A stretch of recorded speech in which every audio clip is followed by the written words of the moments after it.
Mula sa Far East Broadcasting Company, Philippines, narito ang isang programang tatalakay sa iba't ibang kaisipan ugnay sa ating kultura at mga kaganapan na ang magbigay ng liwanag sa usapin ng wastong katuruan at kaugalian. Kamalayan, kasama si Pastor Jebo Banzuelo.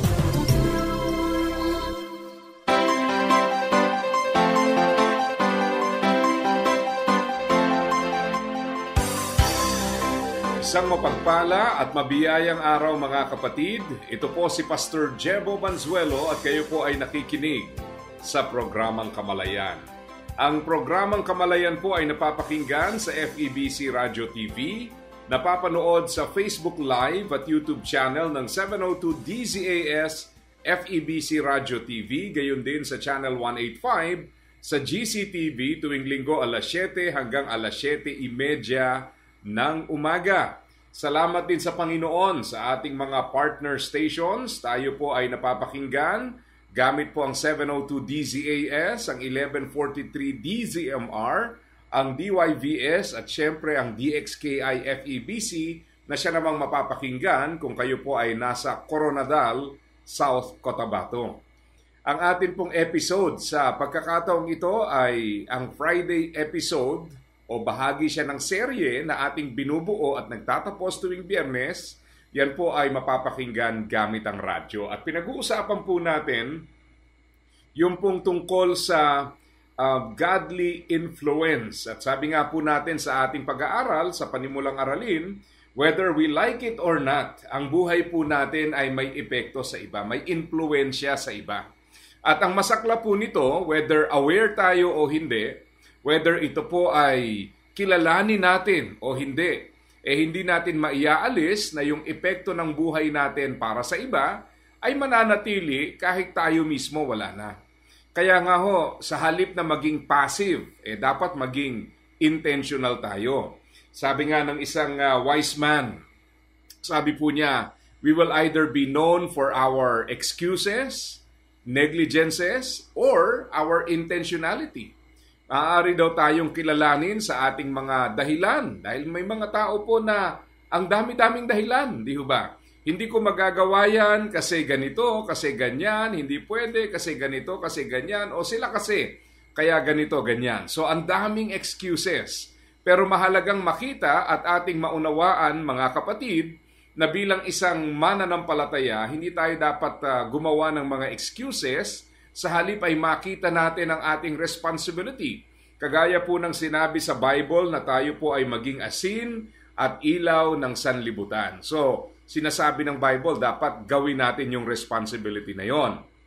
Paminsan din, tayo po ay nakikilala sa ating mga tinatawag na negligence o yung ating pagpapabaya. Di ba nakakalungkot yung merong henerasyon na maliligaw ng landas at ang dahilan ng pagkakaligaw ay dahil wala tayong ginawa upang sila po ay gabayan. Or, we will be known for our intentionality.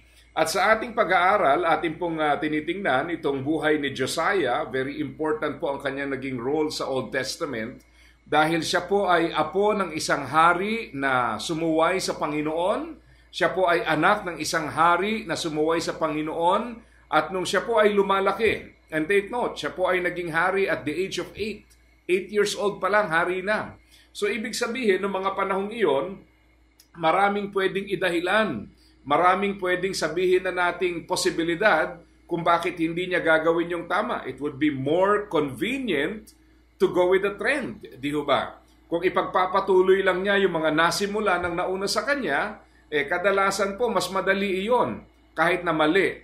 O kaya may mga pagkakataon po na makiayon ka na lang sa matagal ng ginagawa para hindi ka na mahirapan. Pero nakita po natin na ang kanyang desire is to honor the Lord. At dahil po sa kanyang desire na yon, nagkaroon ng mga reforms sa kanyang bansa na pinamumunuan at ang kanyang buhay ay naging napakabuting impluensya. Ang sabi nga ng Bible tungkol sa kanya, let me read 3 verses from 2 Kings. Yung una po ay verse 1 and 2 ng 2 Kings chapter 22 at yung sumunod po ay 2 Kings chapter 23 verse 25. Ang sabi ho ng mga talata, Josiah was 8 years old when he became king, and he reigned in Jerusalem 31 years. His mother was Jedidah, the daughter of Adaiah from Boscat. He did what was pleasing in the Lord's sight and followed the example of his ancestor David. He did not turn away from doing what is right. And then sa chapter 23 verse 25, never before had there been a king like Josiah who turned to the Lord with all his heart and soul and strength, obeying all the laws of Moses, and there has never been a king like him since. Ang ganda, no? Kasi pag tiningnan natin ang talatang ito, tumatalakay ito sa buhay ng isang tao na lumikha ng napakalaking pagbabago sa kanyang mundong ginagalawan.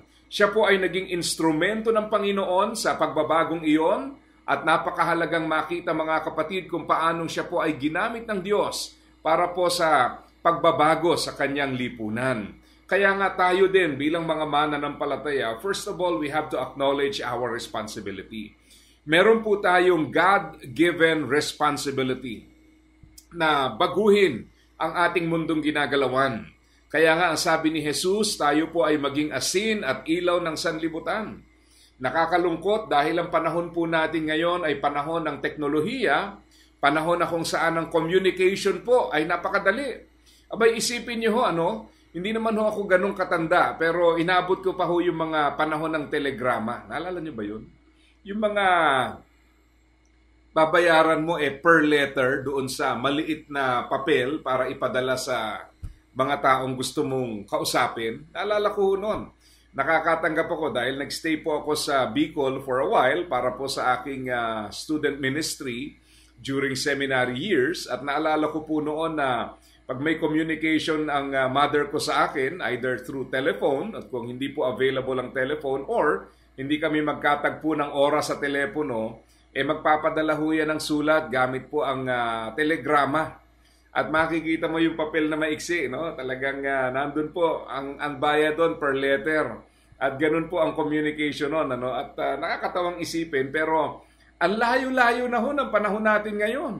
Meron po akong kapatid sa Amerika na pagka kami po ay nag-family video call, sari-sari na. Meron po kaming family member na nasa Japan, meron sa Amerika, at ako po ay nasa Bulacan. Yung kapatid kong isa nasa Valenzuela, yung parents ko nasa ibang lugar din sa Valenzuela. Pero pag nag-video call po at lahat ay sumagot, abay, kahit hiwa-hiwala yan, parang akala mo nandyan kayong lahat. Parang nandyan lang, malalapit lang sa isa't isa. Pero ito po ang nakakalungkot. Sa kabila po ng advances sa communication, tingnan niyo po kung ano ang lumalaganap sa ating lipunan. Sa social media, meron tayong tinatawag na mga influencers na sila po ay sumisikat hindi dahil sa magagandang bagay, hindi natin nilalahat. Pero marami po ang sa pamamagitan ng kanilang mga content na yung iba ay hindi nakaaya-aya sa ating Panginoon, sila po ang nagdo-dominate sa mga pamamaraang ito. At malungkot sabihin, pero yan po ang reality. Now, if we allow these influences to continue, kung wala ho tayong intervention, kung wala tayong ihaharap na content na mainam para labanan ang ganitong klase ng content, at kung tayo po ay magpapaubaya na lamang sa kanilang mga ginagawa, ano hong mangyayari? Sabi nga ng isang author sa isang parenting training na aming ginagawa, sabi po ng author na iyon, sabi niya, what will happen if society will disciple your child? What will happen if you allow social media to disciple your child? Diba? Isipin mo yon. Kung sila po ay huhubugin, sasanayin, tuturuan, at ang kanilang input ay manggagaling lamang sa social media, sa mga content na ito, anong klaseng buhay? So, yung godly influence is much needed today. Kaya tingnan po natin paanong naging pagpapala itong si Josiah sa kanyang kapanahunan. Paano po? Well, ilang bagay po ang ating makikita sa kanya. At unawain natin ang mga bagay na ito. Una, Josiah shows the influence a person can have from a very young age. Bata siya, yes. He became king at 8 years old. Now, kung iisipin niyo po, sabihin siguro ng iba, siyempre pastor, hari siya. Hari siya, oo. Pero kung titingnan mo yung disadvantages ng buhay niya, marami din naman. Yung lolo niya, hindi sumunod sa Panginoon. Yung tatay niya, hindi sumunod sa Panginoon. So wag nating isipin na madali para sa taong ito na basta na lang i-turn around ang mga bagay at gawin ng tama. Nandun siya sa panahon na walang pagpapahalaga sa Diyos.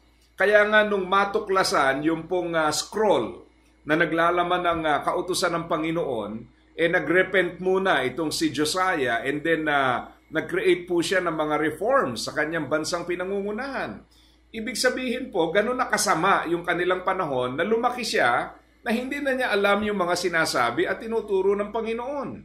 Kaya nga po yung realization na yon ay napaka-importante. At kahit bata pa po siya nung nagsimula siya maghari, in fact, we can consider him as still very young hanggang sa panahon ng kamatayan kasi siya po ay naghari age 8, 31 years po siya naghari. So basically, 39 years old nung siya po ay namatay.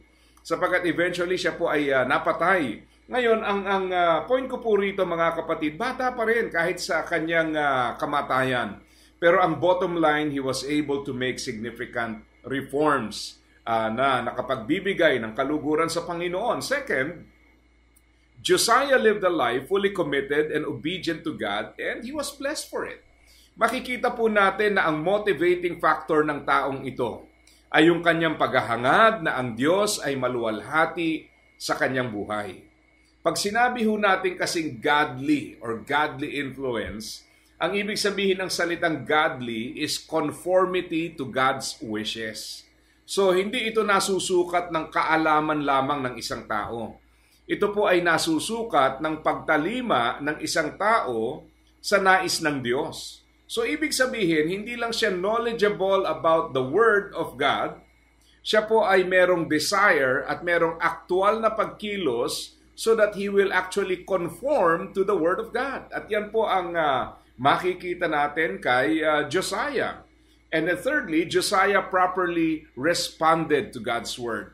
Nung ma-realize po niya ang pagkukulang nila sa Panginoon, nandoon po ang agarang pagbabago para ituwid ang pagkukulang na ito at naroon ang agarang pagkilos para gawin ang nararapat upang ang bagay na mali ay maituwid.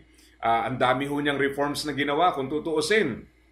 Inalis ang mga Diyos-Diyosan, inalis niya yung mga sambahan sa Diyos-Diyosan, nilinis niya ang templo, ni-reinstate yung mga priest, ibinalik po niya yung celebration ng Passover at yung mga bagay na may kinalaman sa Diyos ay binalik niya pong lahat sa pagnanais na ang Diyos po ay kanyang maparangalan.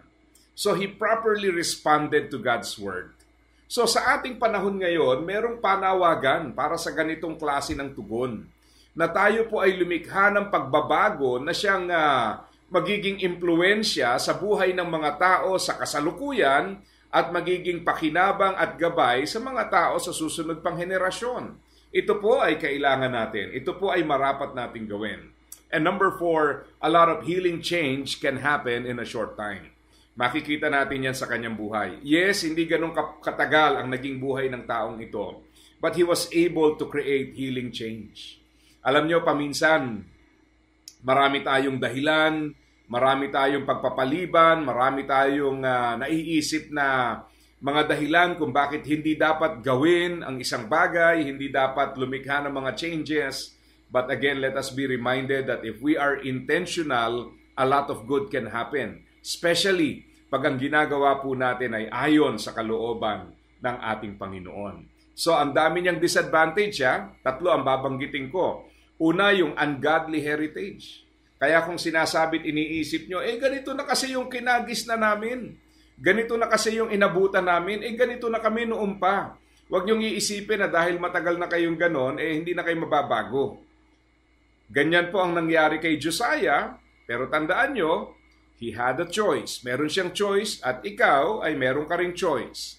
Meron tayong choice and we can make a difference. Secondly, yung kanyang young age. At the age of 8, can you imagine? 8. Sa church, naalala ko, nung naghahanap ako ng bata na 8 years old, just to illustrate itong edad nitong si Josiah, nasa Sunday school. Nakahiwalay po para may sariling junior worship po ang mga bata. So can you imagine na at the age of 8, nasaan ang mga bata? Di ba? Pero ito, ngayon lalo na siguro ngayon, pag sinabi nating 8 years old, baka ho naglalaro ng mga kung ano-anong online apps, baka nasa lansangan, hindi man lahat, no? Pero marami po ay possibly ganyan ang kaabalahan. But Josiah, he's different. Of course, iba yung time nila sa time natin ngayon, but he's different. At a very young age, he was able to make the right decisions. And then yung pangatlong challenge po sa kanya is the idolatry of his time. Hindi ho madaling gamutin ito. Hindi madaling kaharapin ito. Kahit sabihin mo pang hari siya. Alam po natin yan. Sa ating bansa po, may demokrasya tayo. At alam natin na wala naman yatang presidente na naging presidente na walang basher, di ba? Kahit hindi pa ho uso yung mga online nung araw, lahat yan, may mga kumokontra dyan, may mga negatibong sinasabi tungkol sa kanila. At ganyan po ang leadership. When you are in a leadership position, marami pong masasabi, maraming magiging komento. And in the time of Josiah, idolatry was very prevalent. And yet, he was able to turn things around. Bakit po at paano? Ito po ang tatandaan natin.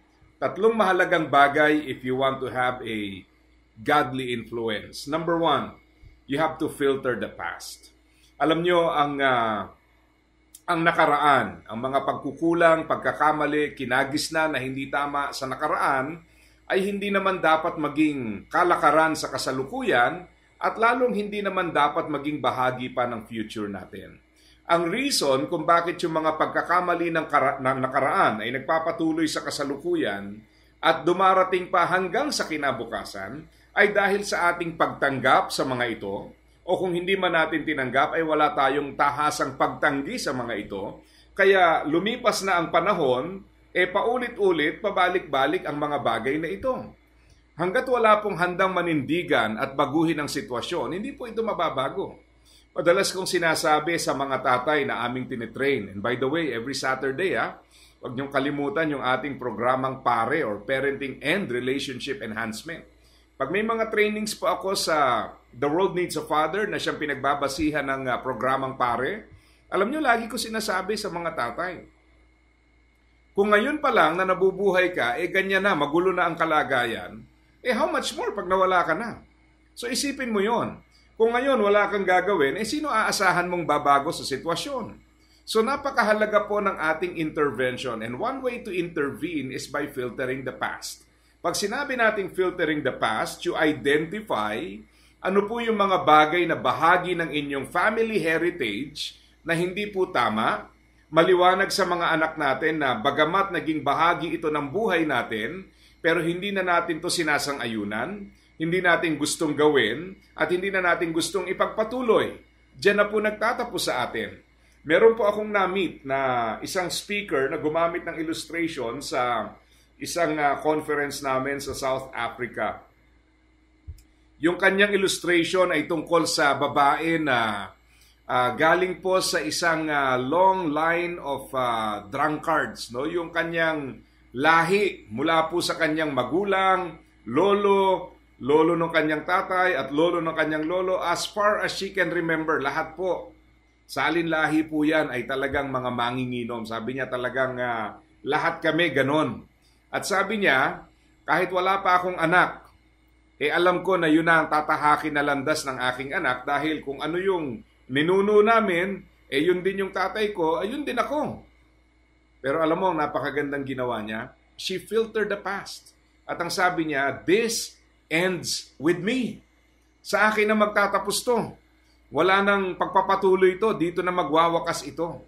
So siya po ay nagpa-rehab at pinagtagumpayan po niya yung rehab na yon para mabago ang kanyang sarili, para ang pagkakamaling iyon ay hindi na ho matanggapan ng kanyang magiging anak at ng susunod pang mga henerasyon. Filter the past. Pangalawa po, chart the future. Alam niyo, mahalaga ito kasi sa totoo lang, kung kayo po ay magulang, hindi niyo na po aabutin yung ilang mga taon ng buhay ng inyong anak. Yung amin pong bunso ay 4 years old. At pag binibilang-bilang ko po ang panahon, hindi ko na ho aabutin yung malaking bahagi ng kanyang buhay. Maaari pong tumagal pa ako sa biyaya ng Panginoon, pero palagay ko ho, kung magiging parehas ang lifespan namin, malaking portion ng kanyang adult life, wala na ho ako doon. And the same can be said sa mga parents. No? Hindi po sa lahat ng panahon ay nariyan pa tayo sa buhay ng ating mga anak. Hindi naman tayo nagmamadali, pero yan po ang reality ng buhay. Pero ito po, ito ang dahilan kung bakit kailangan nating ipakita yung tamang landas sa kanila. We have to chart the future. Ibig sabihin po nito, maging maliwanag sa kanila ang direksyon ng kanilang lakbayin. Nangangahulugan po ito na ituturo natin sa kanila ang tamang direksyon, tamang values, para kahit wala na po tayo, they will continue in that beneficial mission. Sila po ay magpapatuloy sa landasing iyon at sila po ay mananatili sa landasing iyon. Kung ano man po maging buhay nila later on, sa totoo lang, hindi naman natin kontrolado lahat. But we can influence them. And one way to influence them is by charting the future. Yung bang maituro mo yung, ito ang ating tatahakin. Ito ang dapat nyong pahalagahan. Ito ang dapat nyong gawin. Ito ang punteriya ng ating buhay. Ito ang direksyon na dapat nating tahakin sa ating buhay. And how many of us parents actually do that? Di ba? Minsan po, sabi nga ng author na si Andy Stanley, it is not your ambition but your direction that will determine your destination. So kahit ambition mo na lumaki yung anak mo na may pagkakilala sa Panginoon, kung wala ka namang direksyong ginagawa para ipakita yan sa kanila, hindi po mangyayari yan. Because it is not your ambition but your direction that will determine your destination. Kaya malaking hamon po ito, mga kapatid. Napakalaki. Kaya ang challenge po sa atin, 1 is filter the past, number 2 is chart the future, and number 3, change the present. Alam nyo, ito ang isang malaking labanan, yung present. Ano yung gagawin mo ngayon? Minsan kasi dito rin nakikita yung ating excuses, negligence, or yung ating intentionality. So mahalaga po na baguhin natin ang kasalukuyan by making the right choices. Baguhin natin. Kung meron po tayo nakikitang pagkakamali, ilagay natin sa tama. Dahil kung ikaw na nakakita niyan ngayon ay hindi mo babaguhin at aaksyonan yan, isipin mo mas mahirap yan sa susunod na henerasyon. Naalala ko nung kami po ay nasa pagpipiloto pa at isa po sa aming topic na pinag-aaralan yung pong navigation. At alam nyo ba na pagka ang eroplano po ay nag-deviate sa kanyang path, kasi hindi katulad yan sa sasakyang panglupa na may kalsada eh. So meron kang imaginary line na sinusunod. Yan po yung bearing mo. Ngayon, halimbawa nag-deviate ka dyan, dapat agad-agad ma-correct mo yon. Kasi pag pinahintulutan mong magpatuloy, yung maling landas na yon, eventually, palaki ng palaki ho yun. So habang lumalayo, lumalaki yun. At pagka ho tumatagal na at nasa maling direksyon ka, mas malaking correction ang kailangan. So ganun din ang totoo sa buhay natin. If we do not make the necessary changes, lalaki at lalaki ang mga problemang ito. Lilikha at lilikha ito ng mga problema para po sa susunod na henerasyon. So filter the past, chart the future, change the present. Let me read for you yung 2 Kings 23:25. Ang sabi po ng Bible about Josiah, never before had there been a king like Josiah, who turned to the Lord with all his heart and soul and strength, obeying all the laws of Moses, and there has never been a king like him since. Sana po maging Josiah tayo ng ating kapanahunan. We will make the necessary changes, not only for the benefit of this generation, but also for the benefit of the next generation. Dito po pansamantalang nagtatapos ang ating pag-aaral. Muli, ito po ang programang Kamalayan na napapakinggan sa FEBC Radio TV, napapanood sa Facebook Live at YouTube channel ng 702 DZAS FEBC Radio TV, gayon din sa Channel 185 sa GCTV. Ito po ang inyong lingkod, Pastor Jebo Banzuelo, pansamantalang nagpapaalam at nagpapaalala sa bawat isa na ang buhay na ginagamit ng husto at wasto ay walang pagsisisi pagdating sa dulo. God bless po sa inyong lahat. Iyong napakinggan ang Kamalayan, Para sa iyong mga tanong, komento at suhestyon, mangyaring bumisita sa ating Facebook fanpage, Kamalayan FEBC, o mag-email sa kamalayan@dzas.febc.ph.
Mula sa Far East Broadcasting Company, Philippines, narito ang isang programang tatalakay sa iba't ibang kaisipan ugnay sa ating kultura at mga kaganapan na ang magbigay ng liwanag sa usapin ng wastong katuruan at kaugalian. Kamalayan, kasama si Pastor Jebo Banzuelo.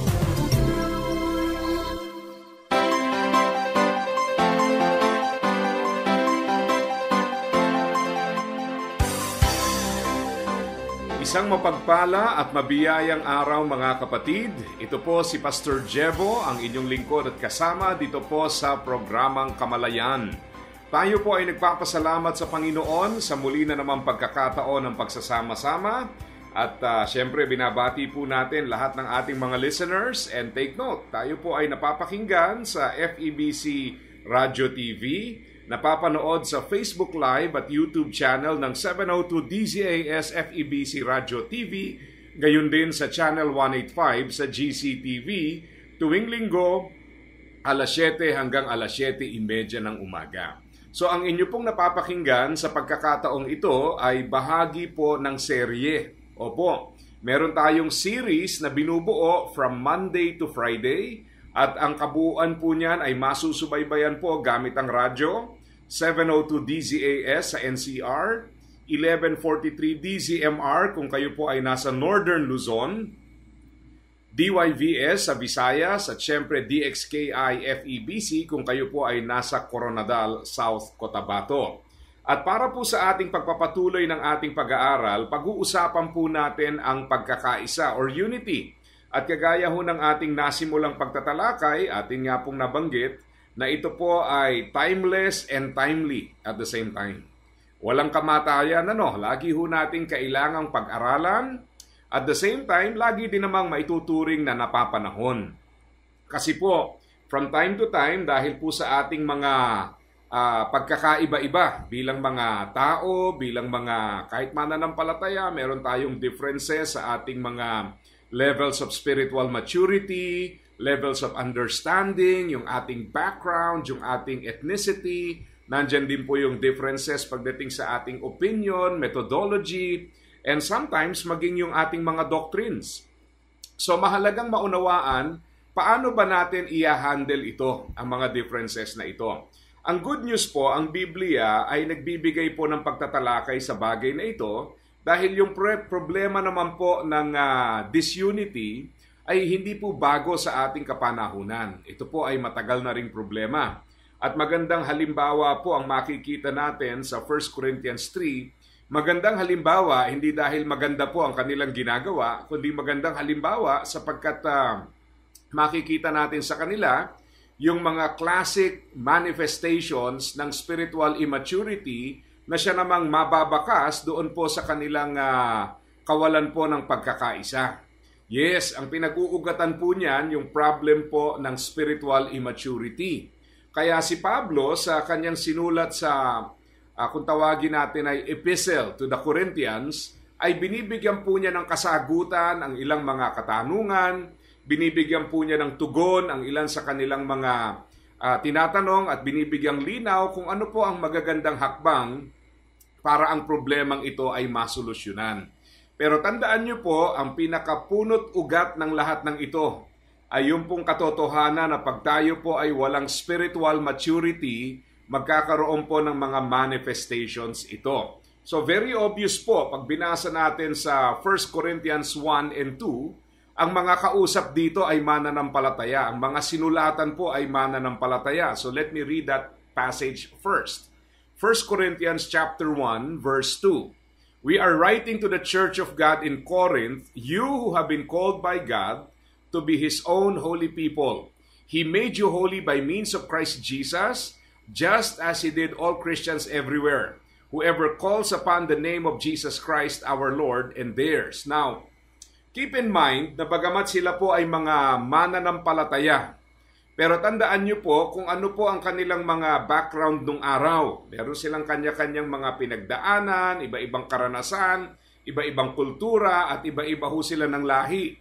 Meron pong mga Hudyo, merong hindi Hudyo, at samot-sari na po yan. In fact, I would say napakahalaga ng topic na ito dahil kung atin pong babalikan yung Acts chapter 1 verse 8, di ho ba ang sinabi roon, but you shall be my witnesses in Jerusalem, Judea, Samaria, to the ends of the earth. Now, wag po nating akalain na ito po ay tumatalakay lamang sa geographical locations na para bang magsisimula sa kung saan sila naroon, sa mga karatig lugar at sa iba pang mga lugar. Well, isang paraan po yan para unawain yung sinabi pong mga lugar na iyon. Pero mahalagang maunawaan din na bukod po sa paglabas mula sa isang geographical location and expanding outwardly, kailangan po nating makita at maunawaan din na ito pong kanilang paglaganap at pagpapalaganap ng Ebanghelyo, ito po ay nangangahulugan na tumatawid din sila sa tinatawag nating cultural borders.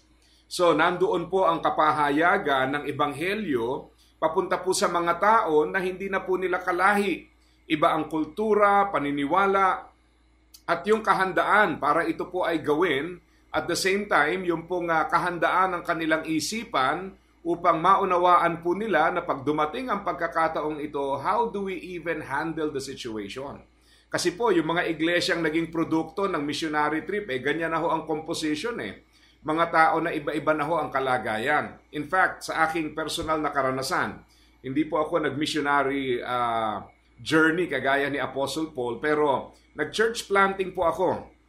At sa ganoong ka-simpleng activity, ay makikita mo na sari-sari po ang tao dahil meron po yung mga kasama ka na sanay na sa ano ba ang church, ano ang mga pamantayan. And then pag nag-church planting ka, you encounter people from all walks of life. Iba-iba. May mga darating na hindi naman sila ang tunay na mag-asawa. May mga darating po na iba-iba ang kanilang paniniwala. Yung iba po ay totally walang alam tungkol sa Panginoon. Yung iba naman po may mga alam pero mali nga lang. At how do you deal with these people? So yan po ang isang malaking bagay na dapat nating makita na sinusolusyonan dito po sa ating pag-aaralan. Sapagkat pag hindi po natin ni-recognize yung katotohanan na meron talagang mga differences na tinatawag, hindi po tayo magiging epektibo. At dito nga po, binabanggit dito na sila po ay mananampalataya. Yun nga lang, ang nakakalungkot po ay ito. Ang sabi sa 1 Corinthians chapter 1 verse 10, "Now, dear brothers and sisters, I appeal to you by the authority of the Lord Jesus Christ to stop arguing among yourselves. Let there be real harmony so there won't be divisions in the church. I plead with you to be of one mind, united in thought and purpose." So, obserbahan niyo po, nagkakaroon sila ng pagtatalo, later on pag binasa natin, pagkakampi-kampihan, kaguluhan.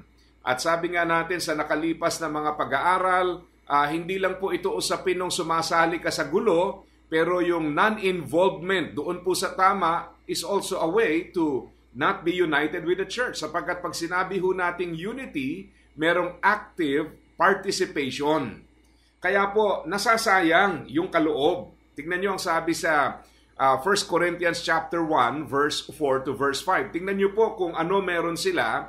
At tingnan nyo yung epekto ng division doon sa kanilang potensyal. Ang sabi ho ng dalawang talatang ito, 1 Corinthians chapter 1, verse 4 and 5, "I can never stop thanking God for all the generous gifts He has given you, now that you belong to Christ Jesus.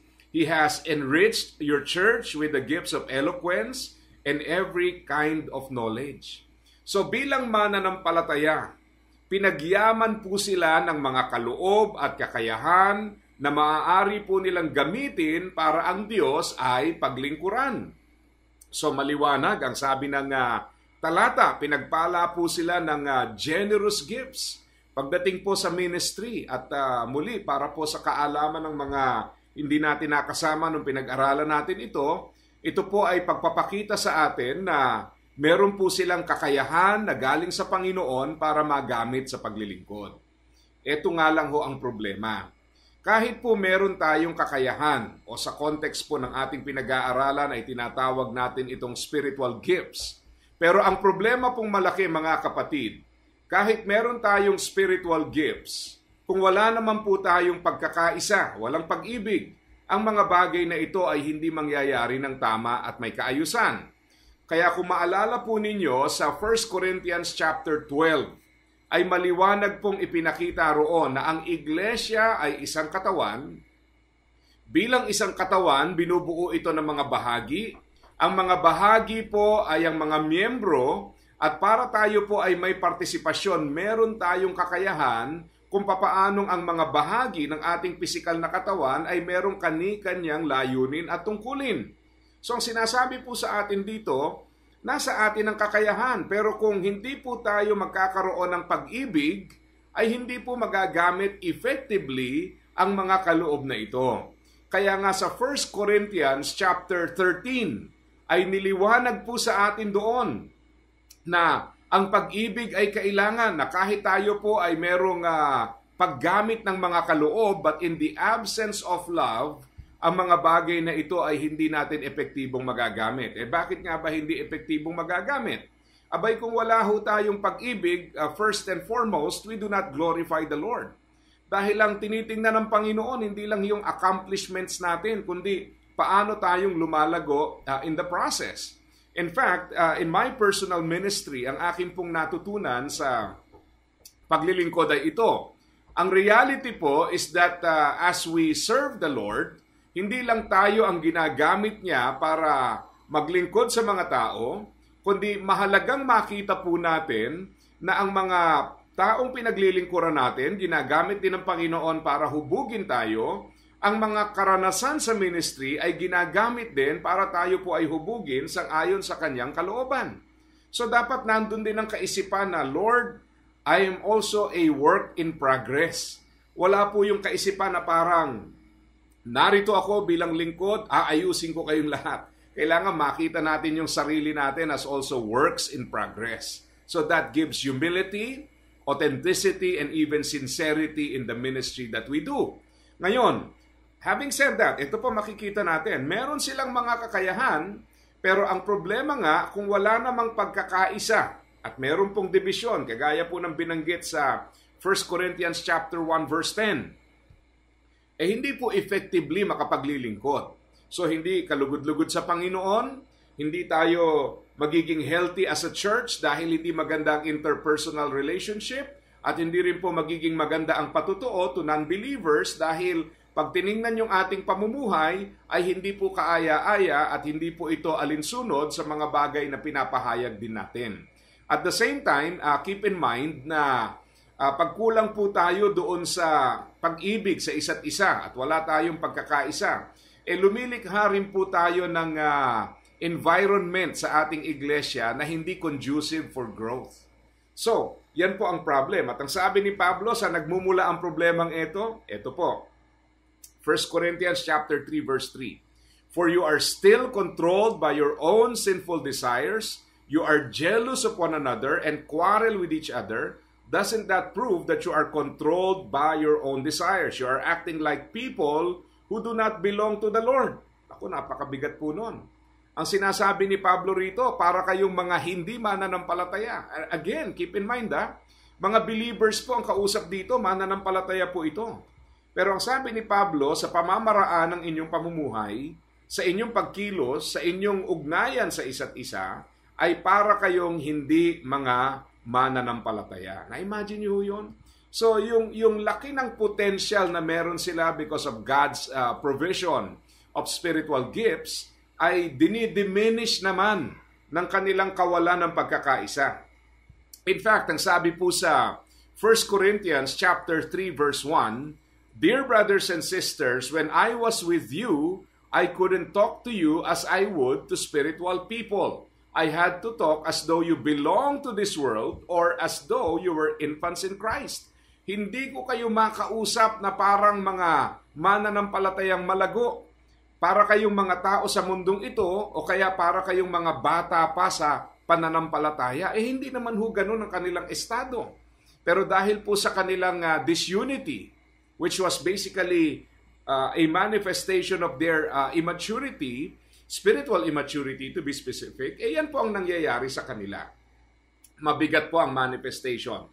Kaya nga sabi ng passage, nandyan po yung kanilang jealousy, quarreling, at itong mga bagay na ito is basically weakening the church. So if we are spiritually immature at wala tayong effort to grow, nandyan po ang disunity.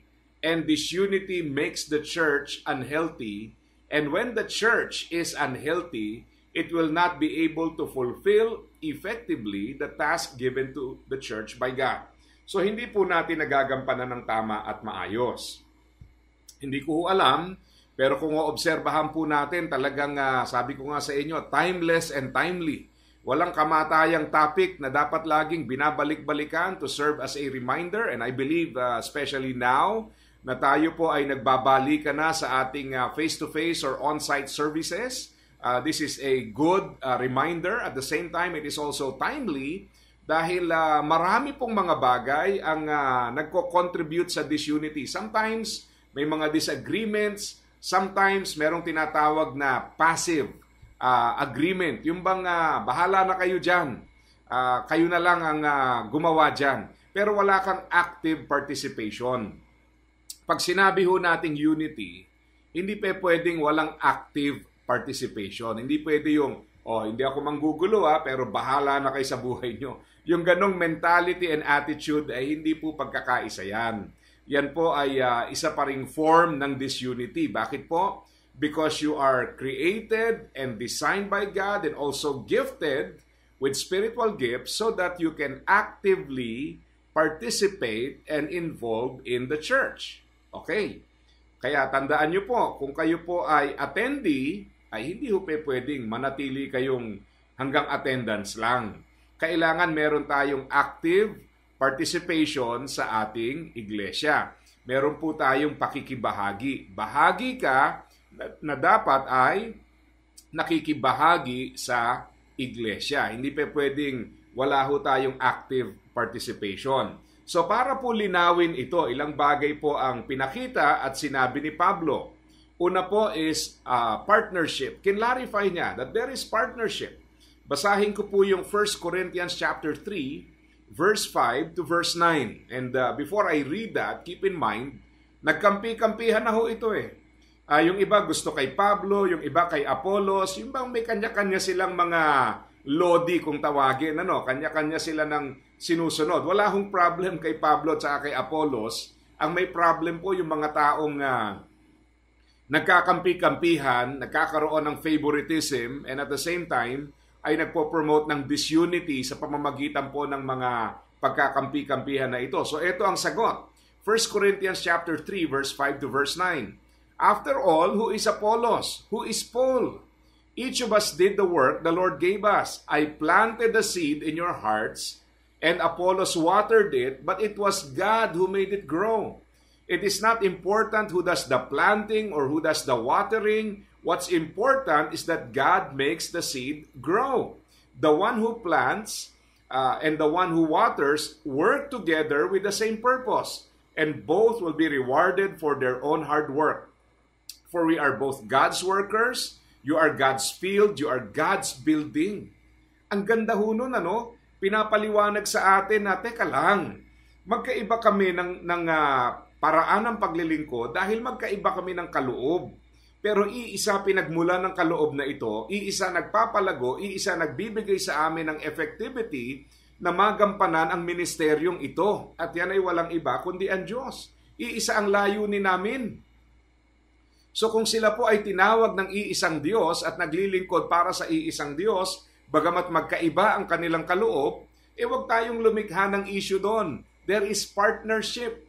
Yung pagkakaiba nila ay hindi po para magkaroon ng kompetisyon, para magkaroon ng contention, hindi para magkaroon ng conflict. Yung pagkakaiba nila is so that they can complement each other. Kagaya po ng isang katawan, may kamay, may paa, magkaiba, subalit bahagi ng iisang katawan at dapat gamitin sa iisang layunin.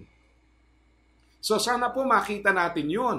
Kaya kung tayo po ay nagkakaroon ng ganyang mga attitude, na kampi-kampihan, panig dito, panig doon, abay, teka lang, mag-isip-isip muna ho tayo. Ito ho bang ating ginagawa ay kalugod-lugod sa Diyos? Ito ba ay nakakatulong sa ikalalago ng gawain ng Panginoon? Ito ho ba ay tunay na maituturing na pagpapala? At yan ba ay consistent sa sinasabi rito ni Apostol Pablo? So first of all, we are reminded that in ministry there is partnership. Partnership. It is God who gave each his ability and tasks. It is God who causes the ministry to prosper, and each will be measured according to his or her own work. Bawat isa hahatulan sang-ayon sa sukatan ng Panginoon. Pangalawa po, merong mahalagang reminder ito. There is personal accountability. Ito ho, di ho ba sa isang team, pwedeng parte ka ng winning team, pero wala kang contribution. Ako'y naglalaro ng basketball eh. At alam niyo ho, pamisa-misan, hindi ba meron kayong mga kakampi na nagiging best player dahil statistics po nila napakaganda, di ba? Meron silang score, steals, rebounds. Siyempre, may mga bagay na wala sa statistics, but you contribute also to the team, one way or the other. Pero paminsan po, may mga tao na they do not do very well. And yet, parte po sila ng winning team. O ano po sagot dyan? Ito, ang sabi ho sa verse 10 to verse 15. Because of God's grace to me, I have laid a foundation like an expert builder. Now others are building on it, but whoever is building on this foundation must be very careful. For no one can lay any foundation other than the one already laid, Jesus Christ. Anyone who builds on that foundation may use a variety of materials, gold, silver, jewels, wood, hay, or straw. But on the judgment day, fire will reveal what kind of work each builder has done. The fire will show if a person's work has any value. If the work survives, that builder will receive a reward. If the work is burned up, the builder will suffer great loss. The builder will be saved, but just like anyone barely escaping through a wall of flames. Ang bigat ho nito. Sabi niya, habang tayo po ay naglilingkod, gumagawa, siyempre nakakapagod yan, pero as we work and minister, we use different kinds of materials. So dalawang klase po ito. Yung isa po ay nasusunog, yung isa hindi. So gold, silver, jewels, and then you have the wood, hay, and straw. Bottom line, pagka maling material ang ginamit mo, napakabigat nung sinabi dun sa huling bahagi, yung verse 15. If the work is burned up, the builder will suffer great loss. The builder will be saved, but like someone barely escaping through a wall of flames. Huwag po nating isipin na anyway, nasa ministry tayo. Ang tanongin natin ng sarili natin, tama ho ba yung pundasyon? Tama ba yung materials? Tama ba yung motibo sa ating paglilingkod? So babala po yan. Baka sabihin ng mga nagpo-promote ng disunity ay, bakit? Naglilingkod naman kami Kaya nga namin naawa yung iba Okay? Teka lang, hindi po lahat ng pakikibaka ay tama. Kaya dapat i-evaluate natin ang sarili natin. And then, eto pa, meron pong punishment. Sa verse 16 and 17, don't you realize that all of you together are the temple of God and that the Spirit of God lives in you? So sinabi niya, kayong lahat ng mga mananampalataya, you are the temple of God. The Spirit of God lives in you. Now take note, ang tinutukoy niya yung samahan, hindi po yung building mismo, kundi yung mga mananampalataya. Ito ang warning, verse 17. God will destroy anyone who destroys this temple. For God's temple is holy and you are that temple. Mabigat na babala po ito. Kaya po, kailangan nating magkaroon ng pagkakaisa dahil una sa lahat, tayo po ay tinawag ng Panginoon. Yes, maraming reason bakit magkaroon ng pagkakaiba-iba at paminsan from those differences will arise problems, but let us make an effort to reconcile, to make sure that we act in love, and to make sure that we glorify God not only in what we do, but also on how we relate with each other. So sana po ay naging mapagpala sa atin itong ating pag-aaral. At muli, ito po si Pastor Jebo Banzuelo at ito po ang programang Kamalayan na napapakinggan sa FEBC Radio TV at napapanood sa Facebook Live at YouTube channel ng 702 DZAS FEBC Radio TV, gayon din sa Channel 185 sa GCTV. Ito po ang inyong lingkod, Pastor Jebo Banzuelo, pansamantalang nagpapaalam at nagpapaalala sa bawat isa na ang buhay na ginagamit ng husto at wasto ay walang pagsisisi pagdating sa dulo. God bless po sa inyong lahat. Iyong napakinggan ang Kamalayan, Para sa iyong mga tanong, komento at suhestyon, mangyaring bumisita sa ating Facebook fanpage, Kamalayan FEBC, o mag-email sa kamalayan@dzas.febc.ph.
Mula sa Far East Broadcasting Company, Philippines, narito ang isang programang tatalakay sa iba't ibang kaisipan ugnay sa ating kultura at mga kaganapan na ang magbigay ng liwanag sa usapin ng wastong katuruan at kaugalian. Kamalayan, kasama si Pastor Jebo Banzuelo.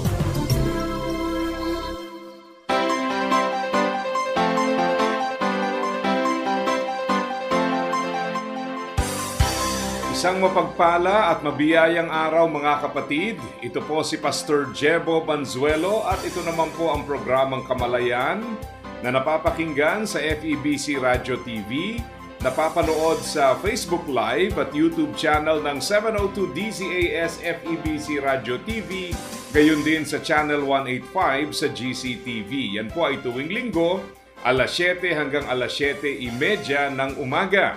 At ang episode na inyong napapakinggan sa kasalukuyan, ito po ay bahagi ng serye na atin namang binubuo mula Lunes hanggang Biyernes. Opo, Monday to Friday po tayo. Pwede niyong subaybayan gamit po ang radyo. Hanapin niyo po ang 702 DZAS sa AM. Nandyan din po ang 1143 DZMR kung kayo naman po ay nasa Norte. DYVS kung kayo po ay nasa Visayas. At syempre ang DXKI FEBC kung kayo po ay nasa Coronadal, South Cotabato. Maaari din po ninyong gamitin ang Facebook page ng 1143 DZMR para po mabalikan ang ating mga previous episodes. At sa ating pag-aaral sa pagkakataong ito, yamang tayo po ay humaharap na sa pagtatapos ng taon. Napakaganda po magkaroon tayo ng kaunting evaluation. Ano po yung mga bagay na humahadlang sa ating paglago? Kaya nga ang ating napiling pag-aralan sa pagtatapos po ng taon ay ang topic na The Cost of Not Being a Disciple. Opo, narinig po ninyo ng tama sapagkat nung nakalipas na mga pag-aaral, kinumpara nga natin ito sa pagsunod. Dahil kung meron pong cost of being a disciple, meron din namang cost of not being a disciple. So in other words, if you want to be a disciple, there is a price to pay. But if you choose not to obey and not to become a disciple, there is also a price to pay. Wag po nating isipin na yung paglago lang ang merong cost. Yung pong kawalan ng paglago, meron din pong cost yan, kaya dapat ho nating pag-isipan ano po ba ang nag-gain natin when we follow Jesus? At ano po ang nawawala sa atin when we disobey Jesus? Yan po. So, pinag-aaralan natin yung galing sa Luke chapter 14, verse 25 to verse 35. At nais ko pong basahin para sa inyo ang talata. Ito po ay hango sa New Living Translation para sa mga nagtatanong. At pwede nyo pong subaybayan gamit din naman ang paborito po ninyong translation. So ang sabi po rito sa Luke chapter 14, verse 25 to verse 35. A large crowd was following Jesus. He turned around and said to them, "If you want to be my disciple, you must hate everyone else by comparison. Your father and mother, wife and children, brothers and sisters, yes, even your own life. Otherwise, you cannot be my disciple. And if you do not carry your own cross and follow me, you cannot be my disciple. But don't begin until you count the cost. For who could begin construction of a building without first calculating the cost to see if there is enough money to finish it? Otherwise, you might complete only the foundation before running out of money. And then everyone would laugh at you. They would say, 'There's the person who started a building and could not afford to finish it.' Or what king would go to war against another king without first sitting down with his counselors to discuss whether his army of 10,000 can defeat the 20,000 soldiers marching against him? And if he cannot, he will send a delegation to discuss terms of peace while the enemy is still far away. So you cannot become my disciple without giving up everything you own." And then verse 34 and 35, "Salt is good for seasoning, but if it loses its flavor, how do you make it salty again? Flavorless salt is good neither for the soil nor for the manure pile. It is thrown away. Anyone with ears to hear should listen and understand." So dito po sa passage na ito ay kapansin-pansin na kinahirap ng Panginoon ang mga taong sumusunod sa Kanya. At kagaya po ng ating napag-usapan na talakay sa mga nakalipas na pag-aaral, bagamat nakakatuwang tingnan ang maraming tagasunod, pero ang katanungan po ay ito, bakit ba sila sumusunod? Di po ba? Sapagkat sabi nga, a large crowd. So ma-imagine po natin kung gaano karami ang mga sumusunod na ito. At talaga naman pag binasa niyo yung aklat ng Lucas, ay makikita po ninyo na bago dumating ang tagpong ito, ay marami na pong eksenang nauna na kung saan si Jesus ay nagpagaling ng mga may sakit, gumawa ng mga himala, at yan po ay nasaksihan ng mga tao. So, hindi tayo magtataka bakit dumami yung tao. Di ba? Kasi po, kung ikaw man yung nandoon ng panahong iyon at nakita mo na ang taong ito ay gumagawa ng himala, nagpapakain ng marami, nagpapagaling ng may sakit, natural, marami pong dahilan kung bakit ka susunod. Maybe some people followed out of curiosity. Sino ba ito? At ano na naman ba itong katuruang ito? Siyempre, may mga tao pong curious, kaya sila po ay sumunod. Of course, nandyan din naman yung mga taong self-serving ang kanilang interest. Ibig sabihin, nakita po nila na gumagawa ng himala at nais po nilang makaranas pa, makasaksi pa at makinabang pa mula sa mga himalang ito. So far, in the previous ministries of Jesus, marami po sa mga tao na bumubuo ng large crowd na ito ay naroon dahil nga meron silang pakinabang kay Jesus. Kaya nung kinaharap ng Panginoon ang mga taong ito at binigyan ng hamon na maging isang disciple, alam naman po natin ang kinalabasan nito. Hindi po lahat sa large crowd na nabanggit sa verse 25 ay naging tagasunod ng ating Panginoon. In fact, if you read later on, makikita po natin na ang ilan po sa mga ito ay naging bahagi na naman ng isang crowd, pero sa halip na nagpupuri sa Panginoon, they were shouting, "Crucify Him." So, nagbago. So, ibig sabihin, pamparami pero wala silang naging pakinabang. At ito po ay sumisimbolo sa iba't ibang klase ng mga taong gustong sumunod sa Panginoon maging sa ating kapanahunan. Magandang pag-aralan dahil kung mali po ang dahilan ng ating pagsunod, ang ating pagsunod ay magkakaroon po ng mga limitasyon. Halimbawa, kung tayo po ay sumusunod dahil meron tayong gustong makuha mula sa Panginoon, magiging evident po yan sa quality ng obedience na ibinibigay natin sa Panginoon. If you remember, sa isang pag-aaral natin, ating natutunan that the quality of our love for God will determine the quality of our obedience.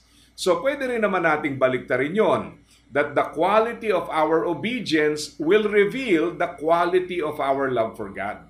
So kung ano pong klase ng pagsunod na meron tayo, idinidikta po yan, okay, ng klase ng pag-ibig na mayroon din naman tayo sa ating Panginoon. Kaya nga napakahalagang pag-aralan ito at masiyasat din ang ating sarili sapagkat baka tayo nga naman ay sumusunod pero maaari po na ang ating pagsunod ay bunsod ng makasariling dahilan. Ibig sabihin, meron tayong hinahangad na pakinabang mula sa Panginoon, kaya tayo ay naroon at sumusunod. At posible din po na kaya tayo sumusunod dahil sa curiosity. Or marahil po ay nandoon tayo, may pagmamahal, pero tayo ay kabilang sa mga tao na handang maging bahagi ng large crowd, but not really willing to become a disciple. Meron din naman po kasing ganon, na marahil nga ay meron silang pagsunod sa Panginoon, pero ang pagsunod na iyon ay meron pong hangganan o limitasyon. Yung bang, okay, susunod kami, pero hanggang dito lang. Huwag mo na kami asahan sa next level. Ayan. Yan po yung sinasabi natin na nagiging problema kadalasan. Ano po? Na may mga tao na may paghahangad na sumunod sa Panginoon pero ang kanilang pagsunod ay meron nga pong limitasyon. And if you find yourself in any of those we've mentioned, kailangan pong pag-isipan nating maigi. Tayo nga ba ay tunay na tagasunod ng Panginoon dahil mahal natin siya? O tayo ba ay sumusunod dahil po sa pakinabang na ating natatamasa mula naman sa Kanya? O tayo ba yung tao na handa tayo maging part ng large crowd? Sa panahon po na maraming mga iglesia ang pwedeng puntahan, at nagiging trend kahit sa mga mananampalatayang matatagal na sa Panginoon, ang patalon-talon mula sa isang iglesia patungo sa isa pa. Yung bang church hopping na tinatawag. Some people do that because they want to be anonymous. Ayaw po nilang makilala, ayaw nilang matandaan sila, ayaw nila pong maging parte ng membership. Okay? Gusto po nila maging parte ng crowd. At sa totoo lang, pag atin pong inaral, marami nga namang tao ganyan. They just want to belong to the crowd. Spectators sila, nanunood, nakikinig, they are consumers, but not really contributors. Gusto po nila yung kung kailan nila maisipang maglingkod ay maglilingkod, pero walang nakataling commitment. Yan. So yan po ang crowd na binabanggit dito. Ganyan ang kanilang katangian. At ang sabi nga ng Panginoon, hindi katanggap-tanggap sa Kanya ang ganong kalagayan, kaya nga po, hinamon niya ang mga tao na maging disipulo niya. At para po tayo ay maging disipulo, kagaya po ng binabanggit ng talata, there is a price to pay. At kagaya po ng ating title, kung papaanong meron pong price to pay or there is a cost to being a disciple, there is also a cost to not being a disciple. If you are not a disciple, you are not living according to God's will and plan for your life. Ang isang disipulo po basically is a learner. Siya po ay naniniwala at pinanghahawakan ng katotohanan na siya po ay tinawag ng Panginoon para sa layunin ng Panginoon. Ang kanyang mga kaloob o yung tinatawag nating time, talents, and even treasures, lahat ng ito ay galing sa Diyos at marapat na gamitin para sa Diyos. So para sa isang disciple, maliwanag po iyon. Kaya ang sa kanya ay maging isang mahusay na tagapangalaga ng mga bagay na pinagkatiwala ng Panginoon at gamitin ang mga ito para sa ikasusulong ng layunin naman ng ating Panginoon. Kaya nga po, kung hindi natin ginagawa ito, marahil po naiisip natin walang mawawala dahil basically ang nangyayari po ay hindi ka kailangan magsakripisyo, hindi ka obligado sa ilang mga duties and responsibilities ng isang disciple, o marahil iniisip mo, kung kailan mo lang maibigan at maisipang maglingkod, doon mo lang siya gagawin. Pero kagaya po ang ng aking sinabi, there is a price to pay. Yes, maaaring hindi nawawala o hindi nababawasan ang iyong atensyon, ang iyong mga financial and material resources. Pero ang question po, what spiritual gain do you get from all these things? Di ho ba? Ang Panginoon sa isang pagkakataon ay kinaharap ang isang mayaman at ang sabi ng Panginoon, what does it profit a man if he gains the whole world yet forfeits his soul? Ano naman ang pakinabang ng isang tao, makamtan man niya ang kayamanan sa mundo, subalit siya ay aba sa harapan ng ating Diyos. So, ibig sabihin po, kung inaakala nating merong nawawala sa atin pag tayo po ay naglilingkod, ang nawawala po sa atin ay mga bagay na eventually ay mawawala din naman dahil ang mga bagay na ito ay temporary in nature. Ito po ay mga temporal things at talagang nakatakda po itong mawala. Sabi nga ng isang missionary, sabi niya, ano bang sakripisyo yung ialay mo ang mga bagay na talagang alam naman nating iiwanan natin sa mundo at hindi magtatagal para makamtan ang mga bagay na mananatili magpakailanman. Di ba? Totoo naman Whether you give up the financial and material things that you are enjoying right now so that you can follow the Lord or to utilize them to serve the Lord, or eventually, hindi mo nga binibitawan pero mapepwersa kang iwanan yan dahil ganyan po ang nature ng mga bagay na yan. These are temporary things. Wala po silang eternal value. In fact, pag binasa niyo po ang description ng kalangitan, pinapakita ho roon yung gold, yung pearls, di ba? Yung mga expensive materials, mga bagay na kinahuhumalingan sa mundo. Pagdating po sa langit ay ordinaryo ang mga ito. Ano pong tinuturo sa atin? Na huwag kang mahumaling sa mga bagay na pagdating sa ating kalangitan na ating inaasam, ay mga bagay na walang halaga doon. Di ba? Panambak lang doon yun. In other words, magtuon tayo sa mga bagay na lalong mahalaga. At para matulungan po tayong hubugin ang ating buhay, we have to answer several questions. Number one, what will be the center of my life? Para kanino tayo nabubuhay? Para saan? Ano po ang layunin ng ating buhay? at ano po ang pagtatalagahan ng ating buhay. Ito po ang magiging main consideration natin sa ating decision making. Ito po ang ating babalikan upang magiging dahilan kung bakit natin gagawin ang mga bagay na ating ginagawa. So what will be the center of my life? Second question, what will be the character of my life? Ang bawat buhay po ay merong tatak. Whether we like it or not, whether we are intentional or not, meron pong tatak na iiwan ng ating buhay. Yan po ang reality, mga kapatid. Kaya nga, pag merong namamatay, palaging merong nasasabi tungkol sa kanya. Mabuti man ito o masama, meron at merong tatak ang isang tao. At sa ating buhay po, we have to be very intentional in making sure na yung character ng buhay natin is in line with the character na gusto po ng Panginoon para sa atin. Number 3, what will be the contribution of my life? Very normal po na tayo ay maging isang consumer because we all are, basically. Maging sa spiritual life and sa ministry, lahat naman tayo consumers. Pag meron pong nagsasalita, nagtuturo at kayo ay nakikinabang sa tinuturo, you are a consumer. Pagka meron pong gumagamit ng kanyang kaloob na espiritual, yung iba ho na nakakasaksi, nakakaranas nito at naapektuhan nito, we become consumers of the other person's talents and abilities. Pero ang mahalaga nating makita, mga kapatid, kagaya po ng ating natutunan sa mga nakalipas na pag-aaral, tayo po ay dinisenyo hindi lamang para tayo ay maging consumer, dinisenyo po tayo so that we will become contributors. Hindi lang consumers but contributors. Kaya ang mahalagang katanungan po ay, what will be the contribution of my life? Ano po ang iiwanan ng buhay na ito? Sa banal na kasulatan, if you read sa 2 Corinthians chapter 8, chapter 9 at sa iba pang bahagi, makikita po natin doon na hindi po ang kayamanan ang siyang basihan ng pagiging contributor ng isang tao. Yun nga po ang very interesting doon, ano? Kasi yung pagkakataong iyon, makikita natin ng isang church na mas mahirap ang kalagayan na sila po ay nagiging pagpapala sa isang church na bagamat may pinagdadaanan pero mas maayos ang kalagayan kumpara sa kanila. At sinasabi po roon ang dahilan, ang reason po kung bakit very persistent and very consistent sila sa kanilang pagkakaloob is because first of all, they offered their lives to the Lord. Yan po ang tatak ng isang contributor. Kaya siya nagko-contribute hindi dahil may extra siya, hindi dahil marami, hindi dahil sobra, kundi dahil nauunawaan po niya ang layunin ng kung anumang ipinagkakatiwala sa kanya ng Panginoon.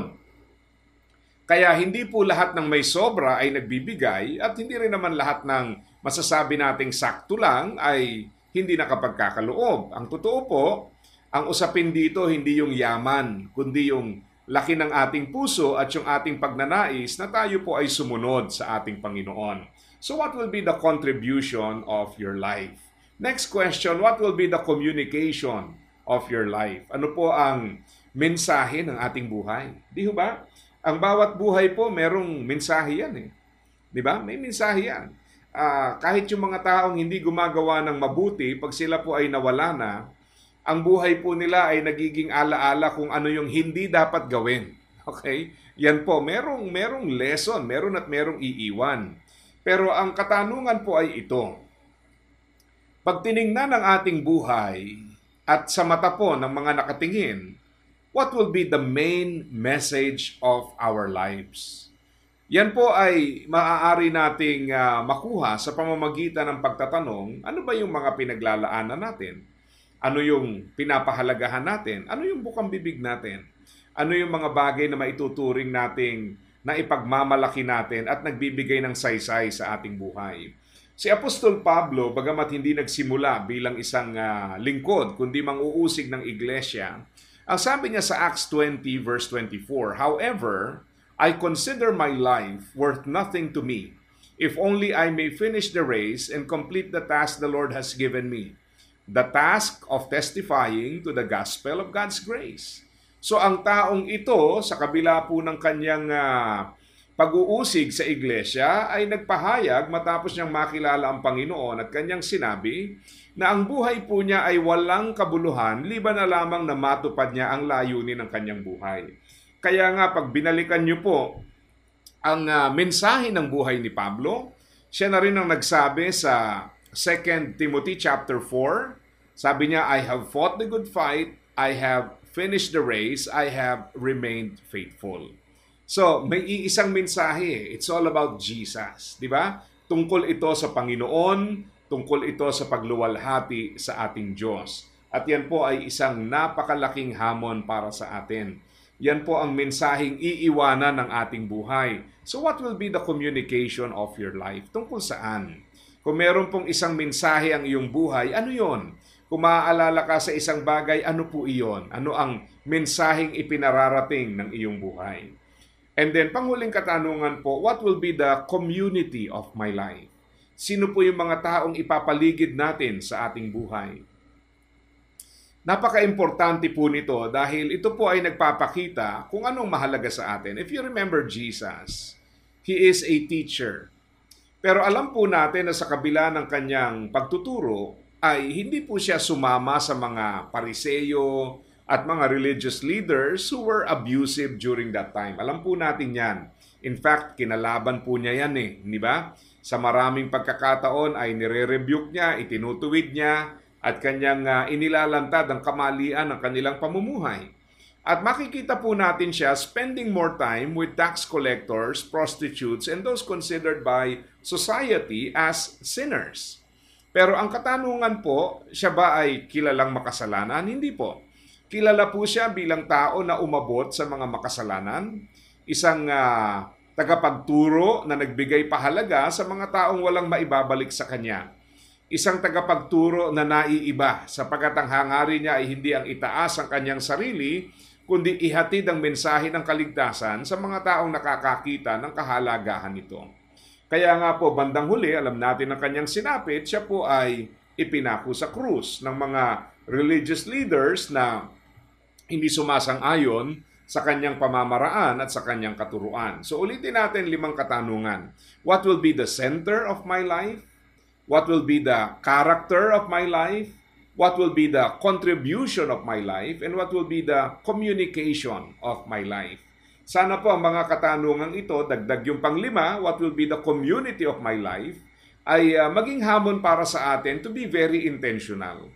Kung akala po nating malaki ang nawawala pag tayo po ay sumusunod, nais ko pong ipaunawa sa inyo sa pagkakataong ito, ang mga nawawala po sa inyo pagka kayo po ay sumusunod, ay mga bagay na nakatakdang mawala din naman bandang huli. They are material things and they are temporal things. Mga bagay na lilipas, mga bagay na sadyang mawawala at hindi magtatagal. Pero ang nawawala po sa inyo ay mga bagay na espiritual at pagkakataon para parangalan ng ating Diyos sa buhay na ating taglahi. Kaya nga po, kung inaakala ninyo na mahirap lumago because there is a price to pay, there is a cost to being a disciple, just think of what you lose if you are not a disciple because there is a cost to not being a disciple of the Lord Jesus Christ. So, para po maging isang tunay na disipulo, 3 things ang gusto ko pong bitawan sa atin. Number 1 is you have to desire God. Gustuhin mo ang Panginoon. Sa maraming pagkakataon, dito po nag-uugat ang problema. Yung bang naglilingkod tayo, but we do not really desire God. Yung mga tao po nung panahon na sumusunod sa Panginoon, sila po ay sumusunod pero may kani-kanyang dahilan at marahil may maling pakinabang. They follow Jesus not because they love Jesus, but because they love themselves. I challenge you, desire God. Number 2, we have to die to self. Die to self. Hindi maaaring magwagi ang paglilingkod sa Panginoon sa ating buhay na tayo po ay nakatali pa rin sa sarili nating mga kagustuhan at naisin. Kailangan pong mamatay tayo sa ating sarili upang lubos nating masunod ang Panginoon. And number 3, dedicate your life to the Lord. Italaga po natin ang ating buhay para sa Panginoon. Kilalanin na ang buhay na ito ay naririto para po sa layunin ng pagpaparangal sa ating Panginoon. And when we say dedicate, hindi po ibig sabihin minsan naglilingkod, minsan hindi. Ang ibig sabihin nito, all the time, ang desire po natin, ang ating ginagawa is to honor the Lord. Ang pagiging disciple po is not just every Sunday, not just every time we minister, but all the time. Kaya nawa, Ating pong italaga ang ating mga buhay para paglingkuran ang ating Panginoon. Muli, ito po ang inyong lingkod, Pastor Jebo Banzuelo, at ito po ang programang Kamalayan na napapakinggan sa FEBC Radio TV, napapanood sa Facebook Live at YouTube channel ng 702 DZAS FEBC Radio TV, gayon din sa Channel 185 sa GCTV. Ito po ang inyong lingkod, nagpapaalala sa bawat isa na ang buhay na ginagamit ng husto at wasto ay walang pagsisisi pagdating sa dulo. God bless po sa inyong lahat. Iyong napakinggan ang Kamalayan. Para sa iyong mga tanong, komento at suhestyon, mangyaring bumisita sa ating Facebook fanpage, Kamalayan FEBC, o mag-email sa kamalayan@dzas.febc.ph.